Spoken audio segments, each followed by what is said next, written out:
News break coming in from the national capital in Jahangirpuri, where we saw communal clashes break out on the occasion of Hanuman Jayanti. Again, clashes, violence has been reported in this particular part of the capital.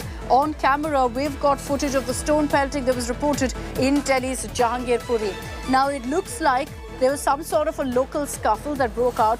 The cops have confirmed that in this particular incident of stone pelting, there is no communal angle. It was, in fact, two groups belonging to the same community, an argument that led to also violence. No one is injured at this point in this particular incident of stone pelting. Two people have been taken into custody. Some vehicles, we're being told, were also damaged. About 3 vehicles were damaged in the stone pelting between these two groups.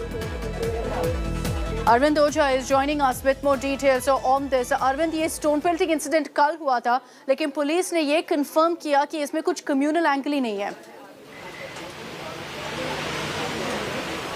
जी बिल्कुल, India today को जो DCP north west है उन्होंने बताया कि इस पूरे मामले में कोई कम्युनल एंगल नहीं है।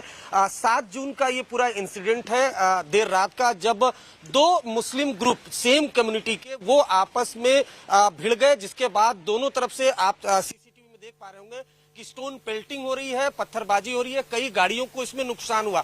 लेकिन बड़ी बात यह है कि जो that audio, Arvind, we'll come back to you. We've lost your audio. We'll come back to you for those details. On your screens is the CCTV footage of what played out last night in Jahangirpuri. Stone pelting that was reported, in which vehicles were also damaged. Arvind is back with us. Arvind, go ahead.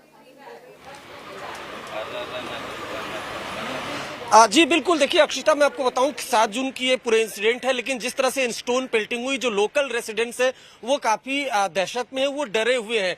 और मैं आपको बताऊं कि जहांगीरपुर ये इलाका है जहां पर काफी ज्यादा क्रिमिनल एलिमेंट्स रहते हैं, बैड कैरेक्टर रहते हैं। यहाँ इस इलाके में काफी बड़े पैमाने पर जो ड्रग के तस्कर है वो रहते हैं, आर्म सप्लायर रहते हैं। और ऐसा पुलिस का कहना है कि ये जो क्रिमिनल एलिमेंट्स है, इसमें जो क्राउड है इसमें कई क्रिमिनल एलिमेंट्स है वो भी शामिल थे, जिसके बाद 2 ग्रुप के बीच ये क्लैश हुआ और जमकर स्टोन पेल्टिंग हुई, जिसमें लोकल रेजिडेंट्स का ये भी कहना है कि कुछ जो गूंज थे उनके हाथ में हथियार भी थे। तो पुलिस का कहना है कि पुलिस ने FIR रजिस्टर कर ली है, 2 लोगों को फिलहाल अप्रीहेंड किया गया है और जो और अक्यूज्ड है जो सीसीटीवी में दिखाई दे रहे हैं उनको पकड़ने की कोशिश यहां पर की जा रही है। लेकिन इंडिया टुडे पर डीसीपी नॉर्थ वेस्ट ने साफ साफ क्लियर कह दिया है कि इस मामले में कोई भी कम्युनल एंगल फिलहाल नहीं है।